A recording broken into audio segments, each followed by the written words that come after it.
21వ అధ్యాయము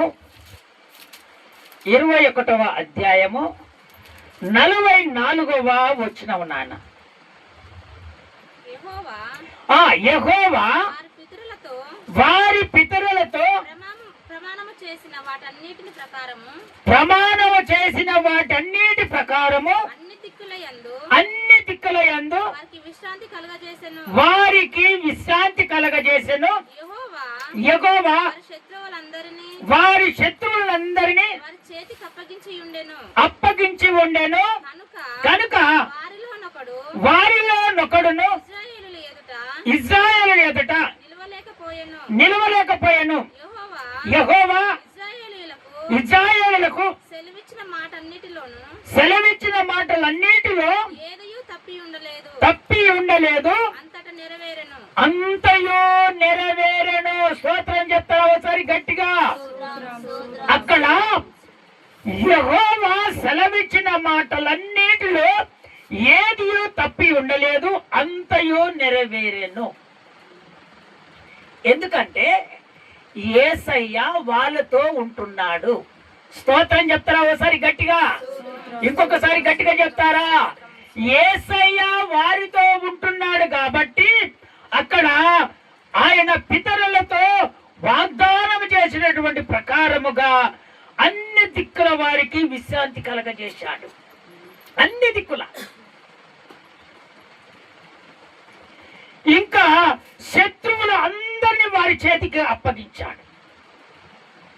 వారిలో ఒక్కడు కూడా ఇజ్రాయిల్ ఎదుట నిలవలేదు. ఎందుకంటే యెహోవా ఇజ్రాయిలుకు సెలవిచ్చిన మాటలన్నిటిలో ఏదియో తప్పిపోయి ఉండలేదు, అంతయో నెరవేరును.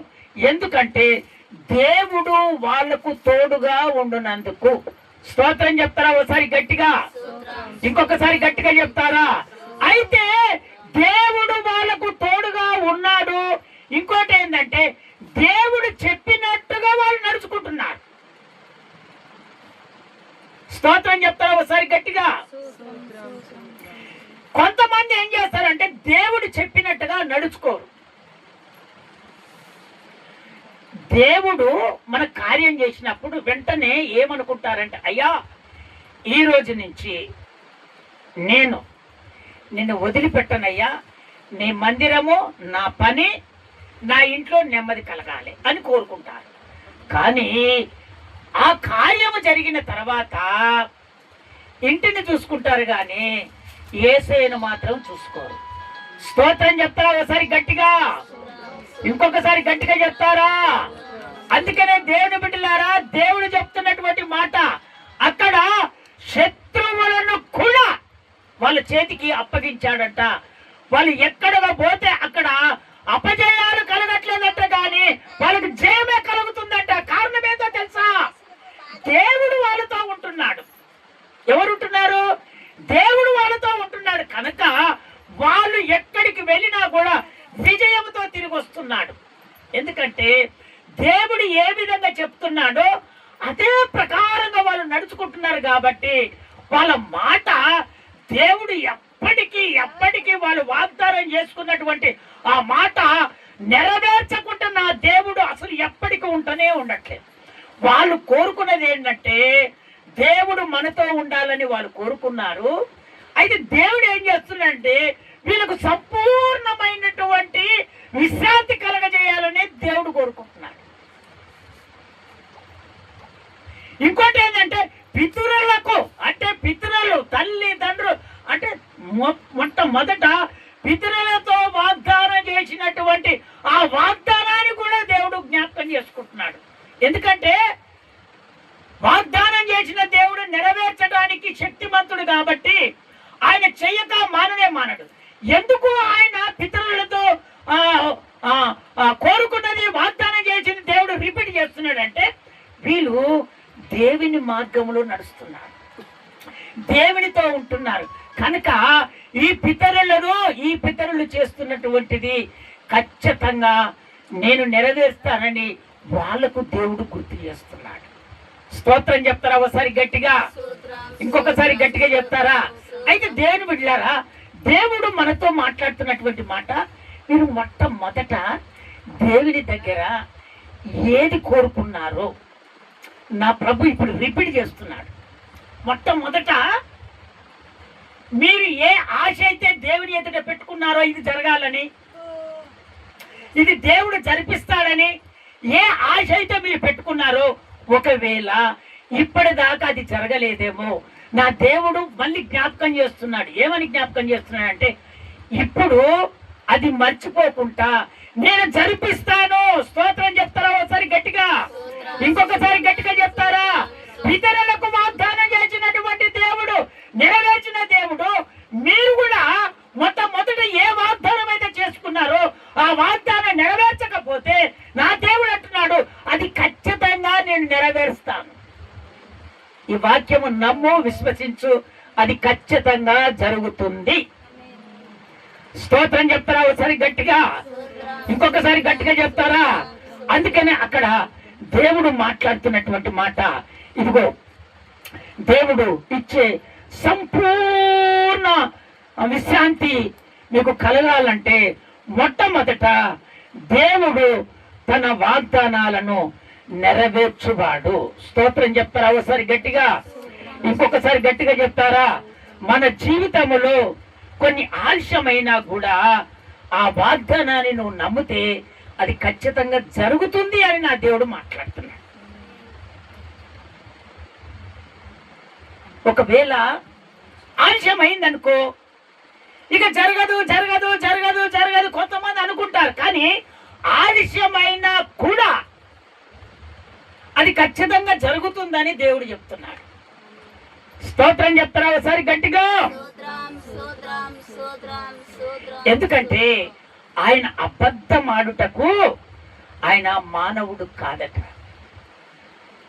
చదువుతారా మాట? సంఖ్యాకాండం 23వ అధ్యాయం 19వ వచనం. సంఖ్యాకాండం 23వ అధ్యాయం 23వ అధ్యాయం సంఖ్యాకాండం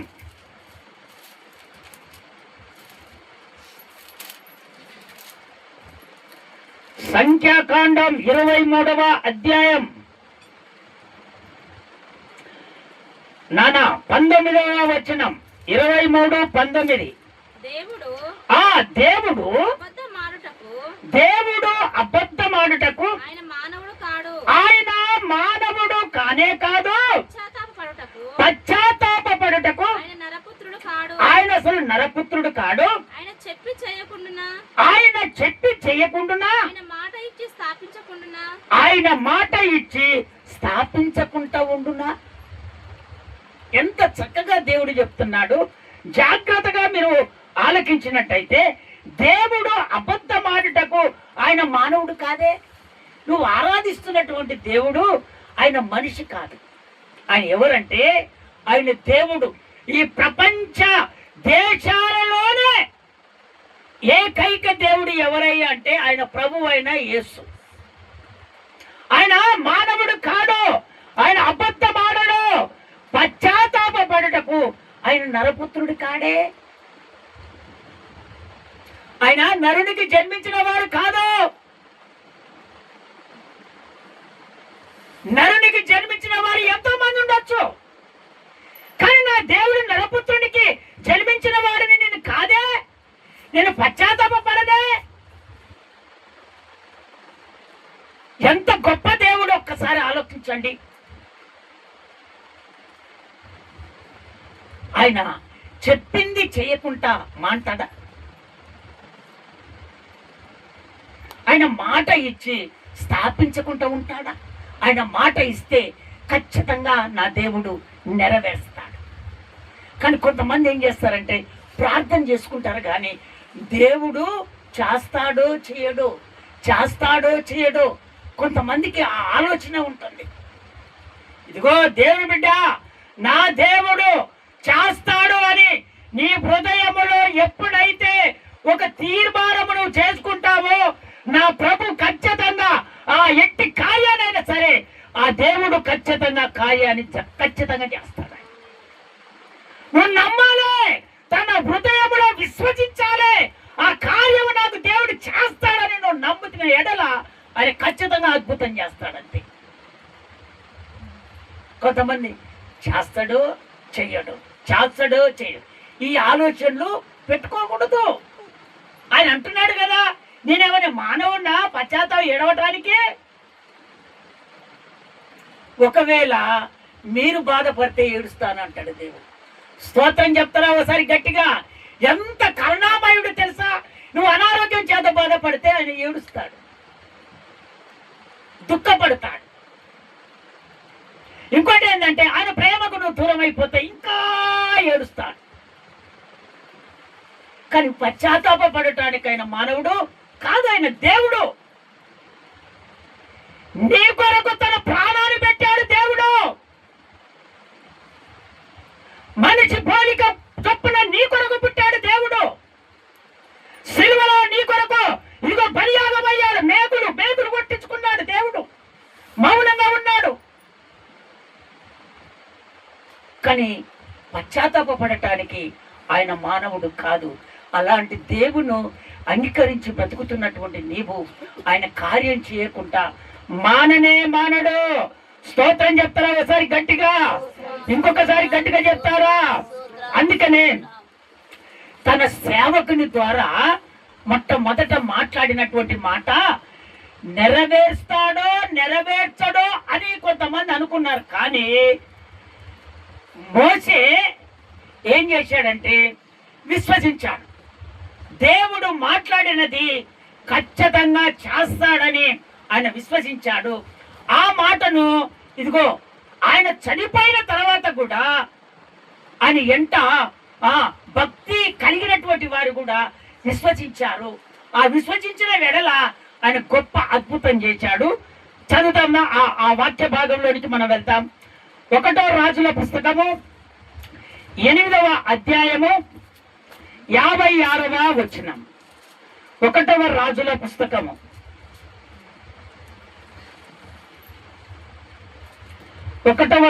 పుస్తకము 8వ అధ్యాయము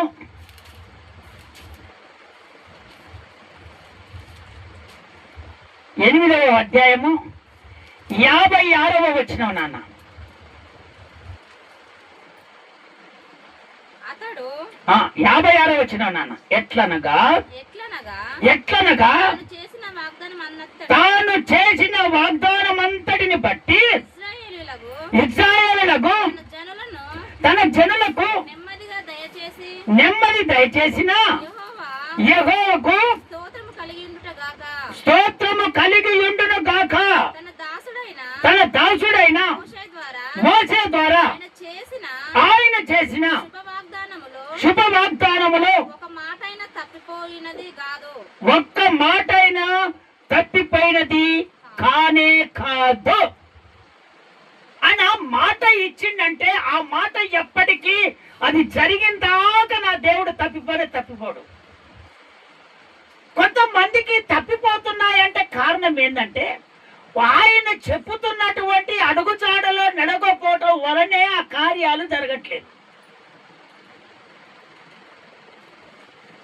కొంతమంది ఏం చేస్తారంటే కార్యము జరగాల ప్రభు అని ప్రార్థన చేసుకునేసరికి ఆ కార్యం జరగగానే దేవుని వదిలిపెడతారు, మనుషులతో స్నేహం చేయటం మొదలు పెడతారు.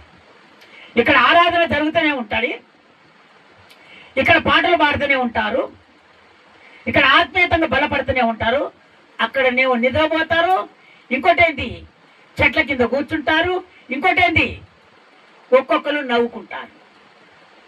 కరువు పైన పోయినా కూడా నవ్వే. వింటున్నారా? ఊళ్ళో ఒక దగ్గర కూర్చున్నా నవ్వే. ఇక దేవుడు ఎక్కడ వాళ్ళకి? కొంచెం ఈ రోజు పని.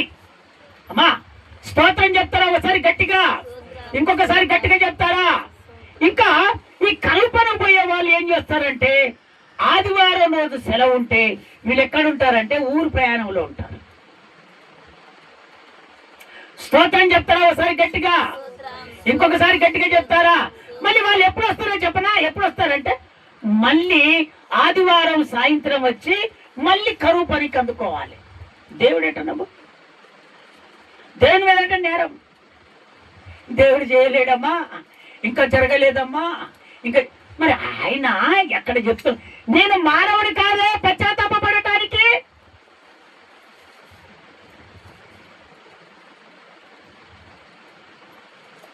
ఎంత చక్కగా దేవుడు మాట్లాడుతున్నాడో, నేను మానవుని కాదే, నీ పని ఆపటానికి నేను మానవుని కాదే, కానీ నువ్వు నన్ను ఆపేస్తున్నావు. స్తోత్రం చెప్తారా ఒకసారి గట్టిగా, ఇంకొకసారి గట్టిగా చెప్తారా?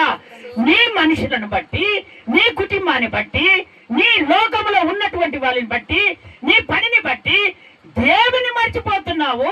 అందుకని నీ కార్యం జరగట్లేదు. కార్యం జరగపోవటానికి కారణం ఏంటంటే ఇది.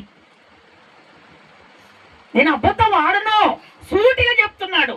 అబద్ధం ఆడే దేవుడు కానే కాదంటున్నాడు ఆయన. మరి నువ్వే అబద్ధం ఆడతావు, నాకే నొప్పులు వస్తున్నాయి అంటారు. వీళ్ళే అబద్ధం అని నాకే కడుపులో నొప్పులు వేస్తుంది అంటారు. వీళ్ళే అబద్ధాలు ఆడతారు, నాకు అసలు చేతగానే కావట్లేదు అంటారు.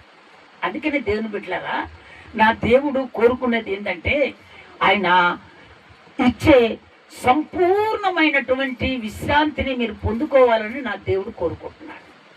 సంపూర్ణంగా అంటే ఇక నీకు ఎలాంటి అనారోగ్యం రాకూడదు, ఎలాంటి బాధలు రాకూడదు, ఎలాంటి అప్పు సమస్యలు రాకూడదు. సంపూర్ణమైనటువంటి విశ్రాంతిలో నువ్వు ఉండాలనే దేవుడు కోరుకుంటున్నాడు. నువ్వు కోరుకుంటున్నటువంటి దేవుని వదిలిపెట్టేవో, నువ్వు ఆదివారం ఎగ్గొట్టి ఊర్ల ప్రయాణానికి పోతున్నావు, చెట్ల కింద కూర్చుంటున్నావు, ఇంకేంటి ఇంక ఇదే టైం అని కూర్చొని అందరితో ముచ్చట్లు పెట్టుకొని తెలియని వాళ్ళకు కూడా నీ విషయాలని చెప్తున్నావు. ఎందుకు కార్యం జరగట్లేదు అంటే కార్యం అది. స్తోత్రం చెప్తారా ఒకసారి గట్టిగా, ఇంకొకసారి గట్టిగా చెప్తారా? అప్పుడు మోసేతో వాగ్దానం చేశాడు. మోసేతో వాగ్దానం చేసినప్పుడు ఆయన కింద ఉన్నటువంటి యెహోషువ నడిపించాడు. ఆ తర్వాత ఆ విధంగా సొలొమోను కూడా నడిపిస్తున్నాడు. కానీ వాగ్దానం చేసిన దేవుడు నెరవేరుస్తాడని వాళ్ళు గట్టి పట్టుబట్టారు. మీ లెక్క కాదు అంటే అందరూ ఉండరు. నా దేవుడు చేస్తాడని విశ్వాసం ఉన్నటువంటి వాళ్ళు ఉన్నారు, విశ్వాసం లేనటువంటి వాళ్ళు ఉన్నారు. దేవుని బిడ్డలారా, మీరందరూ విశ్వాసంతో ఉండాలని నా దేవుడు కోరుకుంటున్నాడు. ఎందుకో తెలుసా? సంపూర్ణమైనటువంటి విశ్రాంతి మీకు కలగాలని నా దేవుడు కోరుకుంటున్నాడు. ఇక అవనమ్మకంగా ఉండొద్దు, అవనమ్మకంగా ఉండొద్దు, కార్యం జరగదు. అప్పట్లో మోసతో మాట్లాడినప్పుడు ఆ మాట ఎవ్వరు కూడా ఇది దేవుడు చెయ్యడు చెయ్యడు చెయ్యడు అని అనుకోలేదు. ఆ విధంగా చేస్తాడు అనుకుంటూ వచ్చి సొలొమోను దగ్గరికి వచ్చి ఆయన బలిపీఠం కట్టి, స్తోత్రం చెప్తారా ఒకసారి గట్టిగా? బలిపీఠము కట్టి, బలిపీఠం కూడా నిలువు ముఖాల మీద నిలబడి, అయ్యా ఈ ప్రజలకు నెమ్మది కావాలయ్యా, ఈ ప్రజలకు సంపూర్ణమైనటువంటి విశ్రాంతి కలగాలయ్యా. ఒక దైవజనుడు ఆ ప్రజల గురించి భారము కలిగి నిలువు ముఖాల మీద ఉండి మందిరములో కన్నీరు గార్చి ప్రార్థన చేస్తున్నాడు. ఆ ప్రార్థనకు దేవుడు జవాబు అనుగ్రహించాడు. స్తోత్రం చెప్తారా ఒకసారి గట్టిగా, ఇంకొకసారి గట్టిగా చెప్పరా? అయ్యా మా పితరులకు వాగ్దానం చేశావు నెమ్మది కలుగుతుందని, ఆ నెమ్మది మాకు కలగాలి, ఈ ప్రజలకు నెమ్మది కలగాలయ్యా, ఈ సంఘానికి నెమ్మది కలగాలయ్యా. ఏ ఒక్కరు కూడా అనారోగ్యంతో ఉండకూడదయ్యా, బాధలతో ఉండకూడదయ్యా, సమస్యలతో ఉండకూడదయ్యా, అప్పుల బాధలతో ఉండకూడదయ్యా. ఇవన్నీ తీరిపోవాలయ్యా, వీళ్ళకు నెమ్మది కలగాలయ్యా, గొడవలు రాకూడదయ్యా. నెమ్మది కలగాలని మొఖాలు ఊని వాళ్ళ కొరకు ప్రార్థన చేస్తే దేవుడు మోసేతోటి వాగ్దానం చేసినటువంటి వాగ్దానాన్ని వెంటనే నెమ్మది కలగజేశాడు. స్తోత్రం చెప్తారా ఒకసారి గట్టిగా, ఇంకొకసారి గట్టిగా చెప్తారా? ఆ సొలొమోను చేసిన ప్రార్థన దేవుడు విన్నాడు. మరి నువ్వు చేస్తే దేవుడు ఎందుకు ప్రార్థన వినడు? ఆయన మానవుడే, మనము మానవులమే. మరి ఆయన ప్రార్థన చేస్తే దేవుడు విన్నాడు, మరి మీరు ప్రార్థన చేస్తే ఎందుకు దేవుడు వినడు? వింటాడు. అవనమ్మకంగా ఉండకండి, అవిశ్వాసంగా ఉండకండి. మీరు ఉన్న పాటనే నీ పని ఏది కావాలని ఆశపడుతున్నారో నా దేవుడికి కన్నీరు కాచి నువ్వు ప్రార్థన చేయి. నా దేవుడు సంపూర్ణమైనటువంటి విశ్రాంతిని కలగజేస్తాడు. స్తోత్రం చెప్తారా ఒకసారి గట్టిగా? ఏ కొరత రాకుండా సంపూర్ణమైనటువంటి విశ్రాంతిని కలగజేస్తాడు నా దేవుడు. వాగ్దానం చేశాడు, ఆ వాగ్దానాన్ని ఖచ్చితంగా నెరవేరుస్తాడు. స్తోత్రం చెప్తారా ఒకసారి గట్టిగా? ఇంకొకసారి గట్టిగా చెప్తారా? ఎబ్రీ పత్రికలో ఒక మాట ఉంది, 10వ అధ్యాయం 23వ వచనం ఒకసారి చదివి నాకు వినిపిస్తారా నాన్న? ఎబ్రీలకు రాసిన పత్రిక 10వ అధ్యాయము 23వ వచనం. 10వ అధ్యాయము 23వ వచనం. ఎబ్రీలకు రాసిన పత్రిక 10వ అధ్యాయము 23వ వచనం నాన్న. వాగ్దానము చేసిన వాడు చూసేవా నమ్మదగిన వాడు కనుక మన నిరీక్షణ విషయమై మనము ఒప్పుకొనినది నిశ్చలముగా కట్టుకుంటాం. ఎప్పుడంటే నిరీక్షణ కలిగి మనము దేవునికి ఎదురు చూసినప్పుడు. స్తోత్రం చెప్తారా ఒకసారి గట్టిగా? ఆ వాగ్దానం చేసినటువంటి దేవుడు నాకు ఖచ్చితంగా చేస్తాడని నువ్వేం చేయాలంటే నిరీక్షించాలి, నిరీక్షణ కలిగి ఉండాలి. ఎందుకంటే ఆయన నమ్మదగిన దేవుడు, ఆయన ఖచ్చితంగా చేస్తాడని నిరీక్షణ కలిగి నువ్వు ఉంటే నువ్వు ఒప్పుకున్నది దేవుడు ఖచ్చితంగా చేస్తాడు. స్తోత్రం చెప్తారా ఒకసారి గట్టిగా? ఇంకొకసారి గట్టిగా చెప్తారా? నువ్వు నమ్మాలి. నమ్మకుంటా ఉంటే నా దేవుడు చెయ్యడు. ఎప్పుడైతే నువ్వు నమ్ముతావో నా దేవుడు ఖచ్చితంగా అట్టి కార్యాన్ని దేవుడు చేస్తాడు. నువ్వు ఒప్పుకున్నది ఏదైతే దేవా ఇది జరగాలని నువ్వు అప్పట్లో వాగ్దానం చేసినప్పుడు ఒప్పుకున్నావో, ఇప్పుడు అది రిపీట్ చేసుకుంటున్నావో నా దేవుడు ఖచ్చితంగా జరిగిస్తాడు. స్తోత్రం చెప్తారా ఒకసారి గట్టిగా? ఇంకొకసారి గట్టిగా చెప్తారా? అందుకనే దేవుని బిడ్డలారా, ఎప్పుడైనా సరే వాగ్దానం చేసిన వాడు నమ్మదగిన దేవుడు కాబట్టి ఆయన ఖచ్చితంగా మనకు కలిగినది ఖచ్చితంగా దేవుడు మనకు అనుగ్రహిస్తాడు. స్తోత్రం చెప్తారా ఒకసారి గట్టిగా? ఇంకొకసారి గట్టిగా చెప్తారా? అందుకనే మనము ఆరాధిస్తున్న దేవుడు నమ్మకస్తుడు. ఆయన ఖచ్చితంగా నమ్మకం వలన దేవుడు ఖచ్చితంగా మనకు మేలు అనుగ్రహిస్తాడు. రెండవదిగా అన్ని దిక్కుల యందు వారికి విశ్రాంతి కలగజేసెను. అన్ని దిక్కుల, తూర్పు, పడమర, ఉత్తరము, దక్షిణము, ఎక్కడ వెళ్ళినా కూడా అన్నిటిలో ఆయన విశ్రాంతి కలగజేశాడంట దేవుని బిడ్డలకు. ఎందుకు ఆయన విశ్రాంతి కలగజేశాడంటే దేవుడు వాళ్ళకు తోడుగా ఉన్నాడు. వాళ్ళు దేవుని వదిలిపెట్టకుండా ఉన్నారు కాబట్టి దేవుడు వాళ్ళతో ఉన్నాడు. అందుకనే అన్ని దిక్కులకెళ్ళి ఆయన విశ్రాంతి కలగజేశాడు. అందుకని దేవుని బిడ్డ, నిజమైనటువంటి విశ్రాంతి మనకు దేవుని ద్వారానే వస్తుంది. కాబట్టి మొట్టమొదట నీకు విశ్రాంతి కలగాలంటే దేవుడు మనతో ఉండాలి. స్తోత్రం చెప్తారా ఒకసారి గట్టిగా? ఇంకొకసారి గట్టిగా చెప్తారా? మత్తయి సువార్తలోనికి వచ్చేస్తారా?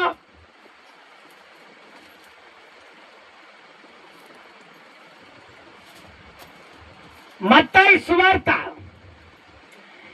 11వ అధ్యాయం 11వ అధ్యాయం మత్తయి సువార్త 11వ అధ్యాయం 28వ వచనం నాన్న. 28వ వచనం చదువు నాన్న. ప్రయాసపడి భారము మోసుకొనుచున్న సమస్త జనులారా నా యొద్దకు రండి, నేను మీకు విశ్రాంతి కలగజేస్తాను. సమస్త జనులారా, ఆయన ఒక కులాన్ని గురించి మాట్లాడట్లేదు, ఒక మతాన్ని గురించి ఆయన మాట్లాడలేదు. సమస్త జనులారా, ఈ గ్రామంలో ఉన్నటువంటి సమస్త జనులారా నా యొద్దకు మీరు రండి, మీకు ఖచ్చితంగా విశ్రాంతి కలగజేస్తాను. ఎందుకంటే నేను దీనుడను, నేను ప్రేమ కలిగిన దేవుడను, నేను సాత్వికుడను. నేను ఖచ్చితంగా ఎవరు చేయకున్నా మీకు విశ్రాంతి నేను కలగజేస్తాను. మీరందరూ నా యొద్దకు రండి. స్తోత్రం చెప్తారా? ఒకసారి గట్టిగా, ఇంకొకసారి గట్టిగా చెప్తారా? అందుకని దేవుడు ఎంత జాలి కలిగినటువంటి దేవుడు. ఒక్కసారి జీవితంలో ఎంతో మంది అలసిపోయిన వాళ్ళు ఉంటారు, ఎంతో మంది బాధలో ఉన్నటువంటి వాళ్ళు ఎంతో మంది ఉంటారు. వింటున్నారా? దేవుడు నాకు మేలు చేయాలని, దేవుని యొద్దకు పోవాలని ఆశ కలిగిన వాళ్ళు ఎంతో మంది ఉండొచ్చు. మైకు తరంగాలలో దేవుడు మీతో మాట్లాడుతున్నాడు. సమస్త జనులారా, ఆ బాధ తొలగిపోవాలంటే, నీకు విశ్రాంతి కలగాలంటే నా యేసయ్య దగ్గరికి రమ్మని దేవుడు నిన్ను పిలుస్తున్నాడు. అనారోగ్యం చేత బాధపడుతున్నావా? మాంత్రిక ప్రభావం చేత బాధపడుతున్నావా? సాతాను ప్రభావం చేత బాధపడుతున్నావా? కుటుంబంలో నెమ్మది లేక బాధపడుతున్నావా? గొడవల చేత ఇబ్బంది పడుతున్నావా? సమస్త జనులారా, నా యొద్దకు రా. నేను నిన్ను పిలుస్తున్నాను, నా యొద్దకు రా. నేను ఖచ్చితంగా మీకు నేను విశ్రాంతి కలగజేస్తానని దేవుడే చెప్తున్నాను. ఎంత దూరం ఉన్న మైకు తరంగాలలో దేవుని వాక్యం వెల్లడవుతుందో, ఆ వాక్యాన్ని నమ్మి విశ్వసించి నీ బాధలు తొలగిపోవాలంటే, నీ అనారోగ్యాల విడుదల కావాలంటే, నీ సమస్యలు తీరిపోవాలంటే నా యేసయ్య దగ్గరికి రా. నీకు విశ్రాంతి నా దేవుడు కలగజేస్తాడు. స్తోత్రం చెప్తారా? ఒకసారి గట్టిగా, ఇంకొకసారి గట్టిగా చెప్తారా? చదువుతారా? వాక్య భాగంలోనికి మనం వెళ్తాము. హెబ్రీయులకు రాసిన పత్రిక 4వ అధ్యాయము 9, 10. హెబ్రీయులకు రాసిన పత్రిక 4వ అధ్యాయము 9, 10. కాబట్టి దేవుని ప్రజలకు విశ్రాంతి నిలిచి ఉన్నది. కాబట్టి దేవుని ప్రజలకు విశ్రాంతి కలిగి నిలిచి ఉన్నది. ఎందుకనగా దేవుడు తన కార్యములను ముగించి విశ్రమించిన ప్రకారము ఆయన యొక్క విశ్రాంతిలో ప్రవేశించిన వాడు కూడా తన కార్యములను ముగించి విశ్రమిస్తాడు. ఇక్కడ మీరు బాగా అర్థం చేసుకోవాలి అమ్మా. ఆ మాట మళ్ళీ రిపీట్ చేయి, అందరూ అర్థం చేసుకుంటారు. వినండి. కాబట్టి దేవుని ప్రజలకు సంగమా, సంగములో ఉన్నటువంటి దేవుని ప్రజలారా, దేవుని ప్రజలకు విశ్రాంతి మీకు నిలిచి ఉన్నది. మీకు ఖచ్చితంగా విశ్రాంతి ఉన్నది. ఎందుకనగా నేను 7 రోజులు పని చేసి నేను విశ్రమించాను. విశ్రమించిన ప్రకారము ఆయన యొక్క విశ్రాంతిలో ప్రవేశించిన వాడు కూడా తన కార్యములు ముగించి ఖచ్చితంగా విశ్రమిస్తాడు. ఇక్కడ అర్థం ఏంటంటే, వినండి, ఇక్కడ అర్థం ఏంటంటే, నేను 7 రోజులు పనిచేసి విశ్రమించాను. మీరు కూడా 7 రోజులు పనిచేసి, వింటున్నారా? 7వ రోజు 6 రోజులు పనిచేసి 7వ రోజు మీరు విశ్రాంతి తీసుకుంటే అప్పుడు మీకు నేను విశ్రాంతి కలగజేస్తాను. మీ కుటుంబంలో బాధ ఉండదు, మీ కుటుంబంలో సమస్యలు ఉండవు, మీకు అప్పుల బాధలు ఉండవు, మీకు అనారోగ్యాలు రావు, మీ సమస్యలన్నీ తీరిపోతాయి. ఎందుకో తెలుసా? నేను మీకు ఏ విధంగానైతే విశ్రాంతి కలగజేశానో, నేను ఏ విధంగానైతే విశ్రాంతి తీసుకొని ఆరాధన చేశానో, మీరు కూడా అదే మాదిరిగా ఎన్ని పనులు ఉన్నా 6 రోజులు మీరు పనిచేసి 7వ రోజు విశ్రాంతి తీసుకొని మీరు ఆరాధన చేసినప్పుడు ఆ ఆరాధనకు తగిన ప్రతిఫలము నేను దయచేస్తానని దేవుడు సూటిగా చెప్తున్నాడు. స్తోత్రం చెప్తారా? ఒకసారి గట్టిగా, ఇంకొకసారి గట్టిగా చెప్తారా? కొంతమంది దేవుని కన్నా జ్ఞానవంతులు ఉంటారు. కొంతమంది వాళ్ళకి ఏం తెలియదు పాపం. ఏదో చెబుతా వింటారు, ఆ విన్న మాటలు పట్టుకుంటారు, కుటుంబాన్ని ఖరాబ్ చేసుకుంటారు. ఇటు దేవుని మీద ప్రేమ ఉండదు.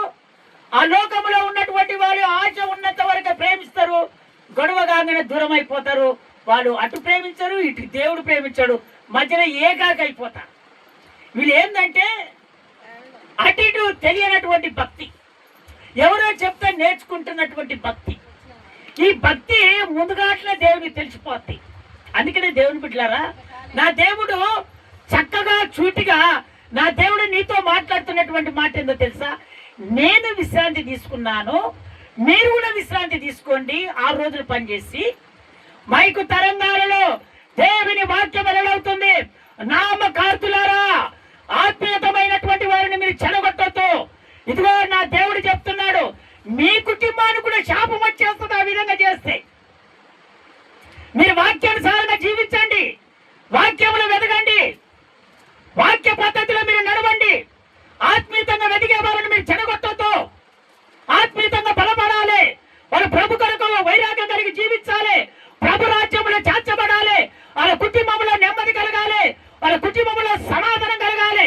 వాళ్ళ కుటుంబంలో గొడవలు కాకుండా ఆత్మీయంగా ఉండాలని నా దేవుడు కోరుకుంటున్నాడు. మీరు చెడగొడుతున్నారు. నేను పోయినాను మందిరానికి, నువ్వు పోకపోతే ఏమవుతుంది అనే మాట మళ్ళీ సత్యములో జీవిస్తున్న వారికి మీరు ఆ విధంగా చెప్పకూడదు. ఒకవేళ చెప్తే మైకు తరంగాలలో దేవుడే మాట్లాడుతున్నాడు. నువ్వెక్కడ నవ్వినా నీ కుటుంబంలో నెమ్మది ఉండదు. ఎక్కడ తిరుగులాడినా, ఎక్కడ సంతోషం ఉన్నా నీకు అక్కడికక్కడనే జబ్బులు కూడా వచ్చే సమస్య వస్తుంది.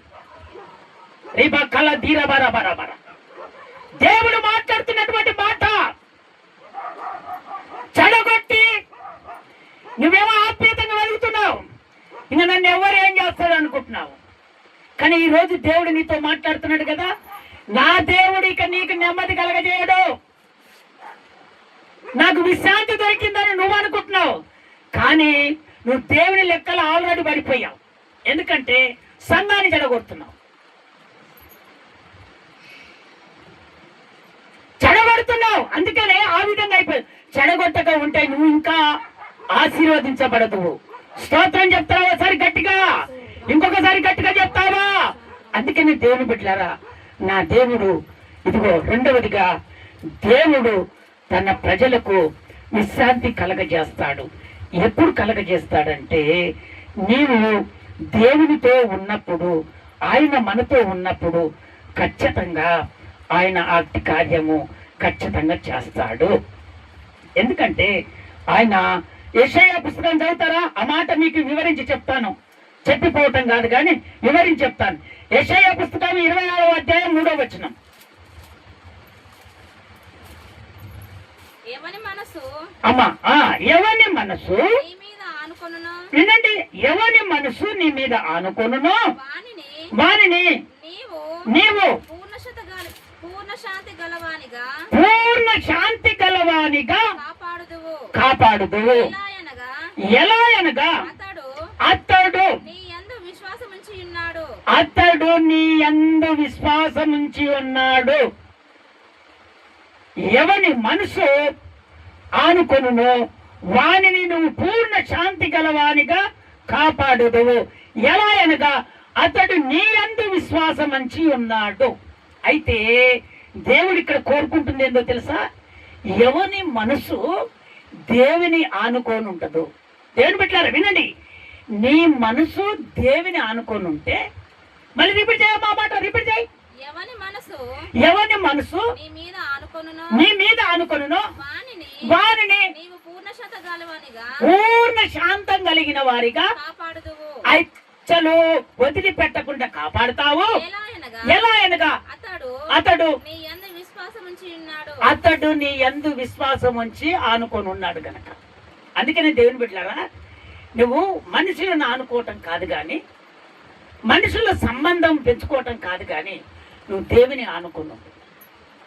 దేవుడితో బ్రతుకు, దేవుడితో ఉండు, ఆయనను అత్తుకో, ఆయనను ఆనుకొని ఉండు.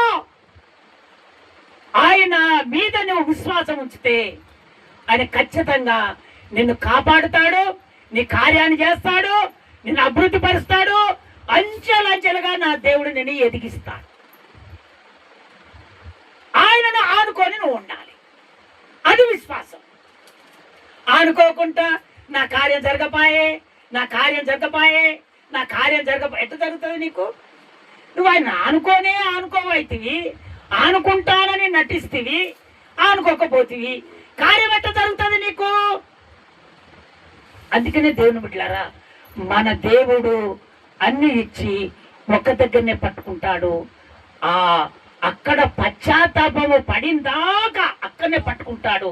ఎప్పుడైతే ఆ తప్పును ఒప్పుకొని ఆయన దగ్గర పశ్చాత్తాప పడతావో అప్పుడు ఆయన కార్యం చేస్తాడు. స్తోత్రం చెప్తారా ఒకసారి గట్టిగా? ఇంకొకసారి గట్టిగా చెప్తారా? మూడవదిగా దేవుడు శత్రువులపై విజయం ఇస్తాడు. మూడవదిగా ఏంటిది? దేవుడు శత్రువులపై విజయం ఇస్తాడు. మన పోరాటాలలో దేవుడు మనకు తోడై ఉంటే మనకు ఓటమి ఉండనే ఉండదమ్మా. దేవుడు మనం పోరాడుతున్నటువంటి పోరాటంలో తోడుగా ఉండాలి. మనం ఎప్పటికీ ఓడిపోవు. సాతానుడు ఎన్ని ఇబ్బందులు ఉన్నా, ఎన్ని ఇబ్బందులు పెట్టినా, ఎన్ని సమస్యలు తీసుకొచ్చి పెట్టినా దేవుడు మనకు తోడుగా ఉంటే సాతానుడు అనగదొక్కి దేవుడు మనల్ని పైకి లేపుతాడు. ఆయన తోడుగా ఉండాలి. ఆయన తోడుగా ఉంటే అపజయం అయిపోతే, ఆయన తోడుగా ఉంటే జయము మనదే. స్తోత్రం చెప్తారా ఒకసారి గట్టిగా? చదువుతారా? ఆ వాక్య భాగంలోనికి మనం వెళ్తాం. ద్వితీయ ఉపదేశ కాండము 20వ అధ్యాయము 4వ వచనం. నాయన 20వ అధ్యాయము 4వ వచనం. మనుషుల బలం పెట్టుకోవద్దంట. అది చక్కగా దేవుడు చెప్తున్నాడు ద్వితీయ ఉపదేశ కాండంలో. అమ్మా వనకకుడి, వారి ముఖము చూసి మీరు బెదరకుడి, మీ కొరకు మీ శత్రువులతో యుద్ధం చేసి మిమ్మును రక్షించువాడు ఆయన తప్ప మిమ్మల్ని ఎవ్వడూ రక్షించలేడు. ఎందుకంటే సనగవద్దు, వాళ్ళ గురించి మీరు బెదరకడి. మీ శత్రువులతో యుద్ధం చేసి మిమ్మల్ని రక్షించువాడు మీ దేవుడైన యెహోవా. ఎందుకంటే ఆయన తోడుగా ఉంటాడు. ఆయన ఎప్పుడైతే తోడుగా ఉంటాడో ఇక నువ్వు వనకనవసరం లేదు, బెదరనవసరం లేదు. ఇక శత్రువులతో యుద్ధం చేసినప్పుడు ఆ యుద్ధము దేవుడే చేస్తాడు. అది ఏంటిదంటే ప్రార్థన. ఆ ప్రార్థన ఎప్పుడైతే చేస్తావో ఆ యుద్ధం చేస్తానన్నటువంటి శత్రువు, ఆ శత్రువుడు మన పాలోడు ఎవడాడు చెప్పండి? మన పాలోడు ఎవడు? సాతానుడు. మనం ప్రార్థన చేస్తుండే కానీ వాడు పటాపాంచలై వెళ్ళిపోతాడు. అందుకనే మనం ప్రార్థన చేయాలి. ఏ విధంగా ప్రార్థన చేయాలంటే దేవుడు మనకు తోడుగా ఉండేటట్టుగా మనం ప్రార్థన చేయాలి. అప్పుడు మనకు భయము పడదు, భయరాదు, వనకము, జరియము, బెదరము.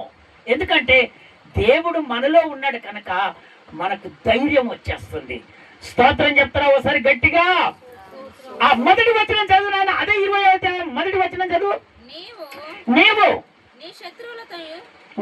నీ శత్రువులతో యుద్ధమునకు పోయి గుర్రములను రథములను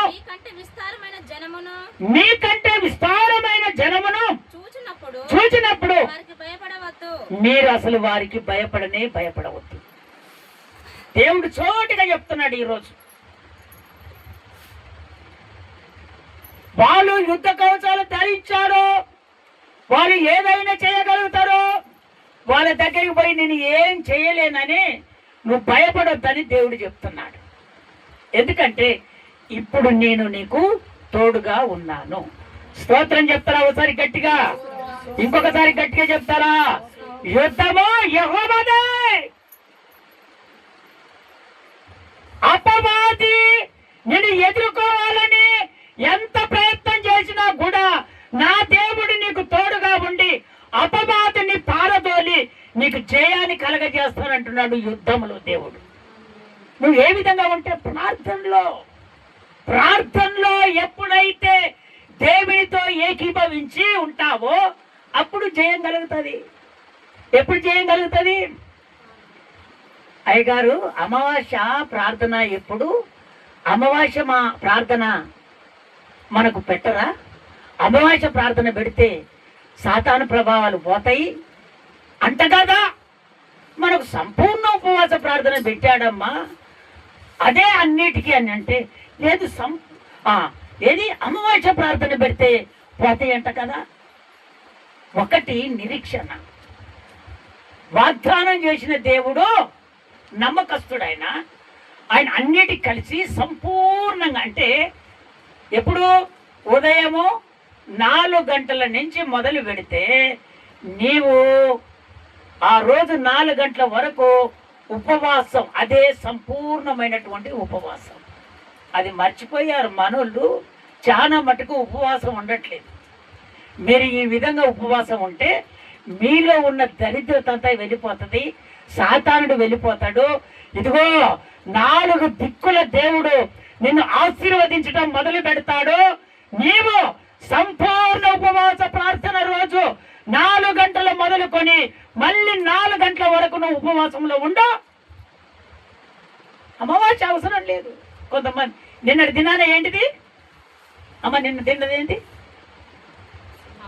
నిన్నటి తిన్నాడు ఏంటమ్మా? అమావాస్య. నిన్నటి తిన్నానా? మరి అమావాస్యకు వచ్చారా అమ్మ? అమావాస్య అమ్మ, నేను మర్చిపోతాను. అమావాస్య ప్రార్థన వచ్చినావా? మరి అమావాస్య ప్రార్థనకు పోతాయని అంటారు. మరి అమావాస్య ప్రార్థనకే రాలేదు అంటే ఎవరో ఏదో చెప్తే దాన్ని మన హృదయంలో పెట్టుకొని సేవకుని దగ్గరికి వచ్చి ఏదో ఒక మాట, అవన్నీ మరి మర్చిపోవాలని దేవుడు మీతో మాట్లాడుతున్నాడు. స్తోత్రం చెప్తారా ఒకసారి గట్టిగా? ఇంకొకసారి గట్టిగా చెప్తారా? మనుషులను చూసి చేసే భక్తి కాదే మన భక్తి, మనము దేవునితో చేస్తున్నటువంటి భక్తి.